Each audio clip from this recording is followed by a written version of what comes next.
Good morning student. कक्षा 7वीं विषय हिंदी 8वीं कविता है जीवन नहीं मरा करता है। इस कविता के 3 पंक्तियों का अर्थ आपको समझाया गया था। अब सामने की जो कविता है उसका अर्थ आपको समझाया जाएगा। खोता कुछ भी नहीं यहाँ पर केवल जिल्द बदलती पोती, जैसे रात उतार चांदनी पहने सुबह धूप की धोती। तो कवि कहते हैं कि इस दुनिया में कुछ भी समाप्त नहीं होता है। कवि क्या कहते हैं?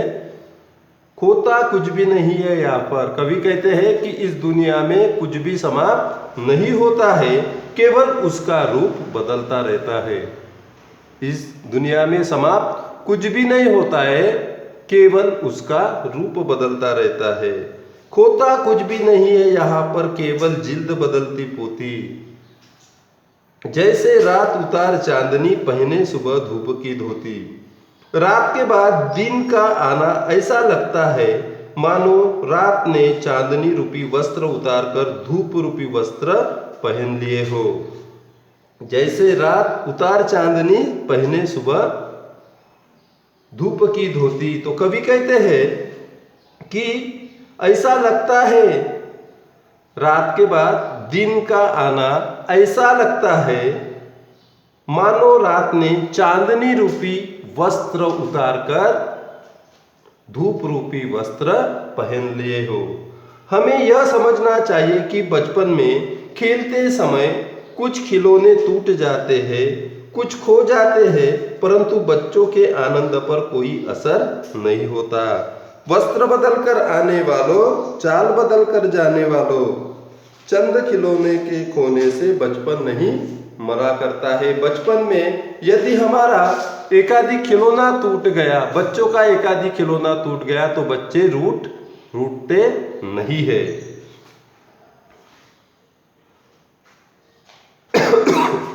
कितनी बार गगरिया फूटी शिकन पर आई पनघट पर। कितनी बार गगरिया फूटी शिकन पर आई पनघट पर, कितनी बार कश्तियां डूबी चहल पहल हुई है तट पर। तो कवि कहते हैं कि पनघट पर पानी भरने वालों का हमेशा आना जाना लगा रहता है। पनघट यानी जहाँ पर पानी भरते, जैसे नदी का पात्र हो गया, जहाँ से अपन पानी भरते हैं, उस पनघट पर पानी भरने वालों का हमेशा आना जाना लगा रहता है। जाने कितनी गगरिया वहाँ आए दिन टूटती रहती है। कितनी बार गगरिया फूटी शिकन पर आई पनघट पर, यानी उस पनघट पर हरदम पानी भरने के लिए बहुत सारे लोगों का आना जाना चालू रहता है। जाने कितनी गगरिया वहाँ आए दिन टूटती रहती है। वहाँ कितनी तो भी ऐसी गगरिया रोज आए दिन टूटते रहती है, परंतु पनघट उसका कभी शोक नहीं मनाता है। लेकिन पनघट उसका शोक मनाता है क्या? नहीं मनाता है। वहाँ की चहल पहल पर कोई फर्क नहीं पड़ता। चहल पहल वही है तट पर, लेकिन फिर भी वहाँ की जो चहल पहल है उस पर, उस पनघट का उस पर कोई असर नहीं पड़ता। कितनी बार गगरिया फूटी शिकन पर आई पनघट पर। उस पनघट पर बहुत सारे लोग पानी भरने को आते हैं और पानी भरते समय उनकी गगरिया भी फूट जाती है, लेकिन पनघट पर उसका कोई असर नहीं होता। कितनी बार किश्तियां डूबी चहल पहल वही है तट पर। कितनी बार कश्तियां डूबी। जब पानी का बहाव ज्यादा होता है तो कितनी तो भी कश्तियां उस पनघट में डूब जाती है। चहल पहल वही है तट पर, लेकिन आज भी हमें वो ही चहल पहल उस तट पर दिखती है।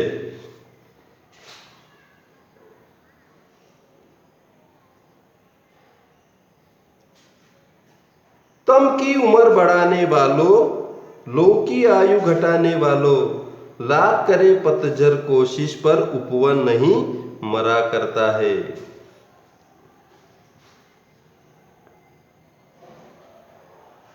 तम की उम्र बढ़ाने वालों, लो की आयु घटाने वालों, लाख करे पतझर कोशिश पर उपवन नहीं मरा करता है। लूट लिया माली ने उपवन, लूटी न लेकिन गंध फूल की। तूफानों तक ने छेड़ा पर, खिड़की बंद न हुई धुल की। तम की उम्र बढ़ाने वाला, तम यानी अंधेरा, तम यानी क्या होता है? अंधेरा होता है।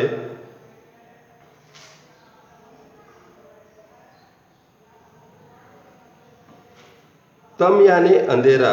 तो कवि कहते हैं निराशावादी दृष्टिकोण रखने से मन मस्तिष्क में अंधेरा बढ़ता है। तम की उम्र बढ़ाने वालों, अगर निराशावादी अपने मन में यदि निराशावादी दृष्टिकोण है तो उससे अपने जीवन में अंधेरा बढ़ता है। लोगों की आयु घटाने वालों, और आशा रूपी प्रकाश की लोगों की आयु कम हो जाती है, और अपने जीवन में जो आशा रूपी प्रकाश रहता है उसकी आयु कम हो जाती है। क्यों कम हो जाती है? यदि हम निराशावादी दृष्टिकोण अपने मन में रखते हैं तो अपने जीवन में जो आशा रूपी प्रकाश की लोगों की जो आयु है वो कम हो जाती है। तम की उम्र बढ़ाने वालों, लोगों की आयु घटाने वालों, लाख करे पतझड़ कोशिश पर उपवन नहीं मरा करता है। पतझड़ आता है तो उपवन के पुष्प पत्ते सब झड़ जाते हैं। जब पतझड़ एक ऋतु है, उस ऋतु में क्या होते हैं? जो वृक्ष है उसके जो पान है वो पककर गिर जाते हैं। लाख करे कोशिश पतझड़ पर उपवन नहीं मरा करता है। लेकिन पतझड़ आता है, पूरे झाड़ के जो पत्ते हैं वो गिर जाते हैं, लेकिन कुछ दिनों बाद फिर उस पर क्या आते हैं? पत्ते आते हैं, नए नए पत्ते आते हैं। और इसलिए कवि कहते हैं कि लाख करे पतझड़ कोशिश पर उपवन नहीं मरा करता है। उपवन के पुष्प पत्ते सब झड़ जाते हैं, परंतु वसंत के आते ही सभी वृक्ष नए कोमल पत्तों से लद जाते हैं। पतझड़ की लाख कोशिशों के बाद भी उपवन हरा भरा रहता है। पतझड़ आता है, लाख करे पतझड़ कोशिश पर उपवन नहीं मरा करता है। पतझड़ आता है, लेकिन पतझड़ में क्या होता है? जो वृक्षों के जो पत्ते हैं वो नीचे गिर जाते हैं, लेकिन कुछ दिनों बाद ही वसंत ऋतु आता है, और वसंत ऋतु में वो जो पेड़ है जिनके पत्ते गिरे हैं नीचे, उन्हीं पेड़ों को नए नए पान अपने को आते हुए दिखाई देते हैं। और इसीलिए कवि कहते हैं कि लाख करे पतझड़ कोशिश, पतझड़ अगर लाख कोशिश भी करता है लेकिन जो उपवन है वो नहीं मरा करता है। लूट लिया माली ने उपवन, लूटी ना लेकिन गंध फूल की। जब बगीचे में, उपवन यानी बगीचा, तो बगीचे में जो रोज फूल लगते हैं, माली क्या करता है? रोज सवेरे उठकर उस फूलों को तोड़ता है। लूट लिया माली ने उपवन, अगर माली ने उस बगीचे के पूरे फूल तोड़ दिए, लूटी ना लेकिन गंध फूल की, वो सब फूल लूट के लेके जाएगा, तोड़ के लेके जाएगा, लेकिन उस बगीचे में जो फूल का जो गंध है उसे वो नहीं लूट सकता। लूटी ना लेकिन गंध फूल की, यानी फूल तो तोड़ के लेके जाएगा, लेकिन उस उपवन में, उस बगीचे में जो फूलों की जो महक रहती है उस महक को माली नहीं ले जा सकता। तूफानों